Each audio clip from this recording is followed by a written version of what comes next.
Hi అండి, చాలా మంది జనరిక్ మెడికేషన్స్ వాడొచ్చా లేదా అని చెప్పేసి నన్ను అడుగుతున్నారు. సో ఫస్ట్ అందరూ తెలుసుకోవాల్సింది ఏంటంటే జనరిక్ మెడిసిన్ అంటే చీప్ క్వాలిటీ మెడిసిన్స్ అసలు కాదు. ఎందుకంటే ఎవరైనా సరే ఒక టాబ్లెట్ ని మార్కెట్ లోకి రిలీజ్ చేశారనుకోండి, సపోజ్ పారాసెటమాల్ అనే ఒక టాబ్లెట్ ఉంది. సో ఈ పారాసెటమాల్ అనే టాబ్లెట్ ని కనిపెట్టడానికి ఒక కంపెనీ వాడు 100-200 కోట్లు ఖర్చు పెట్టి క్లినికల్ ట్రయల్స్ చేసేసి టాబ్లెట్ ని తయారు చేస్తాడు. సో అంత ఖర్చు పెట్టాడు కాబట్టి ఆ కంపెనీకి గవర్నమెంట్ ఏంటంటే పేటెంట్ రైట్స్ ఇస్తుంది అనమాట. పేటెంట్ రైట్స్ అంటే ఏంటంటే నువ్వు ఇన్ని సంవత్సరాలు ఇంత కష్టపడి ఇన్ని డబ్బులు ఖర్చు పెట్టావు కాబట్టి నువ్వు ఈ టాబ్లెట్ ని ఒక 10 సంవత్సరాలు నీ ఇష్టం వచ్చినంత రేటుకి అమ్ముకో, అండ్ నీకు ఆ లాభం వచ్చిన తర్వాత 10 సంవత్సరాల తర్వాత ఇదే కాంపోజిషన్ ని మనం వేరే కంపెనీస్ తో షేర్ చేస్తే గనక వాళ్ళు తక్కువ రేటుకి అమ్ముకుంటారు అని చెప్పేసి గవర్నమెంట్ వాళ్ళకి పర్మిషన్ ఇస్తుంది. సో సపోజ్ ఒక 2 కంపెనీలు ఉన్నాయి, 2 చాలా మంచి కంపెనీస్. వాటిల్లో ఫస్ట్ కంపెనీ ఏంటంటే ఒక టాబ్లెట్ ని కనిపెట్టింది. సో ఆ టాబ్లెట్ ని వాళ్ళు కనిపెట్టారు కాబట్టి ఒక 10 సంవత్సరాలు ఆ టాబ్లెట్ ని వాళ్ళకి ఒక రేట్ ఫిక్స్ చేసుకుని ఆ ఎక్కువ రేటుకి అమ్ముకుంటారు. సో 10 సంవత్సరాల తర్వాత వాళ్ళకి ప్రాఫిట్ వచ్చాక ఈ సెకండ్ కంపెనీ, ఇది కూడా మంచి కంపెనీ, కాకపోతే వీళ్ళు రీసెర్చ్ కోసం 100-200 కోట్లు ఖర్చు పెట్టలేదు కదా.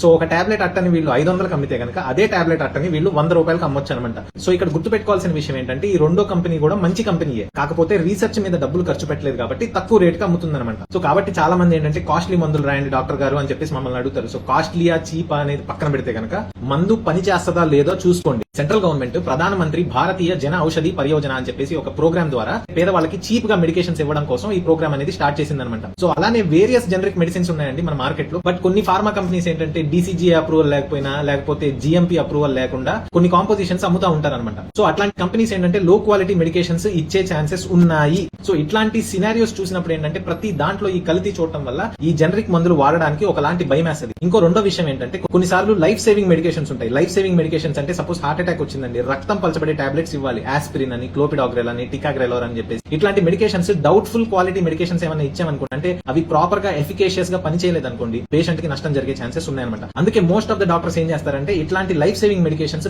ఇన్నోవేటర్ బ్రాండ్ మెడికేషన్స్ రాస్తా ఉంటారన్నమాట. సో కాబట్టి జనరల్ పబ్లిక్ నేను చెప్పేది ఏంటంటే లైఫ్ సేవింగ్ మెడికేషన్ దయచేసి మీ డాక్టర్ ప్రిస్క్రైబ్ చేసిన మెడికేషన్స్ వాడండి. కాకపోతే కొన్ని చిన్న మెడికేషన్స్ ఉంటాయి. సపోజ్ గ్యాస్ టాబ్లెట్ ఉందండి, అట్ట 200-300 అమ్మే అట్టలు ఉంటాయి, తర్వాత జనరిక్ షాప్ లో 20 రూపాయలకు కూడా అమ్ముతారనమాట. సో అట్లాంటి మెడికేషన్స్ ఏంటంటే ఒక పూట పని చేయకపోయినా సరే రెండో పూట వేరే టాబ్లెట్ తెచ్చుకొని వేసుకోవచ్చు. కానీ రక్తం పలచబడే టాబ్లెట్లు కనుక ఒకసారి కనుక ఒక్క పూట పని చేయకపోయినా సరే మీకు వేసిన స్టంట్ బ్లాక్ అయిపోయే ఛాన్సెస్ ఉంటాయి. ఇక్కడ ఉన్న టాబ్లెట్ కూడా ఇది ప్రధానమంత్రి జన ఔషధి మెడికేషన్ అండి. ఇంకొక రెండో విషయం ఏంటంటే చాలా మంది ఆ డాక్టర్ గారు అదే అట్ట రాశారండి, అదే అట్ట కావాలి అని అడుగుతా ఉంటారు. అట్ట మార్పు ఉన్నా సరే దాంట్లో ఉన్న మెడికల్ కాంపోజిషన్ సేమ్ అయితే గనక అది ఈక్వల్ గా మంచిగా పనిచేస్తుంది. సో కాబట్టి జనరల్ పబ్లిక్ నేను చెప్పేది ఏంటంటే జనరిక్ మెడికేషన్స్ అనేవి ఖచ్చితంగా వాడొచ్చండి. కాకపోతే ప్లీజ్ బి అవేర్. మీరు ఏంటంటే లైఫ్ సేవింగ్ మెడికేషన్స్ లేకపోతే సమ్ అదర్ మెడికేషన్స్ అని మీరు చూసుకొని ఒకసారి మీరు ప్రిస్క్రైబ్ చేసేటప్పుడు డాక్టర్ గారితో కూడా ఒకసారి మాట్లాడి, సార్ ఇది మేము తక్కువ రేట్ కి బయట కొనుక్కోవచ్చా సార్ అని ఒక మాట అడగండి.